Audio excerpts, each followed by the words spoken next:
My name is Lauren, and sharing this story isn't easy. For a long time, I kept it to myself because it felt deeply personal. But putting it into words may finally help me make sense of everything that happened. Last summer, my brother and his wife asked me to look after their son, Ryan, while they were away for the weekend. Ryan had recently turned 18. He was intelligent, respectful, and easy to get along with, so I happily agreed. At first, everything was completely normal. We spent the first day watching comedy shows, sharing snacks, and talking about life. It felt like any other family visit. The next morning, Ryan said he was going out to meet some friends. With the house to myself, I decided to relax in my room. A little later, I was startled when my bedroom door suddenly opened. Ryan had come back earlier than expected because he had forgotten something. We were both caught off guard by the unexpected moment. Embarrassed, I reminded him to knock before entering. He immediately apologized and left the room.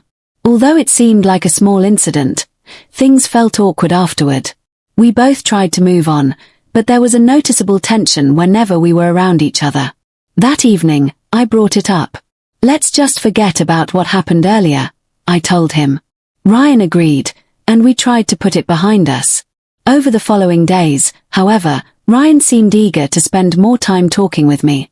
One evening, he asked if we could have a serious conversation. He explained that he trusted me and appreciated having someone who listened without judging him. He said he felt comfortable sharing things with me that he struggled to discuss with others. His honesty surprised me, but I understood where he was coming from. Sometimes people form strong emotional connections with family members who provide support during difficult times. I gently explained that while I cared about him and would always be there to listen, it was important to maintain healthy boundaries within our family. Ryan understood, even though the conversation was difficult. As time passed, he continued reaching out whenever he needed advice or encouragement. Our conversations often focused on his future, his goals, and the challenges he was facing as a young adult. Around the same period, I was dealing with problems in my own life. My marriage had been struggling for years. My husband, Mark, was often busy with work, and we had gradually grown distant from each other. The emotional gap in my marriage made me realize how important genuine communication had become. Talking with Ryan reminded me how valuable it is to feel heard and understood. One evening, Ryan asked if he could stop by because he wanted advice about some personal issues. We talked openly, and during that conversation, he pointed out something I had been avoiding for a long time. "You deserve to be happy," he said. His words stayed with me. Not because they solved anything, but because they forced me to take an honest look at my life. Soon afterward, I decided to focus on repairing my marriage. Mark and I planned a weekend away together, hoping to reconnect. While the trip wasn't a perfect solution, it helped me realize that avoiding problems would never make them disappear. When we returned home, I knew changes needed to be made.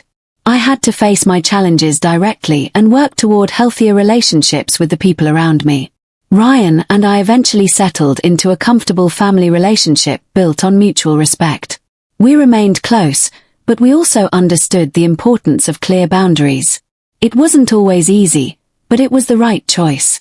Looking back now, I realize that difficult situations can teach valuable lessons about communication, responsibility, and the importance of making thoughtful decisions even when emotions are complicated.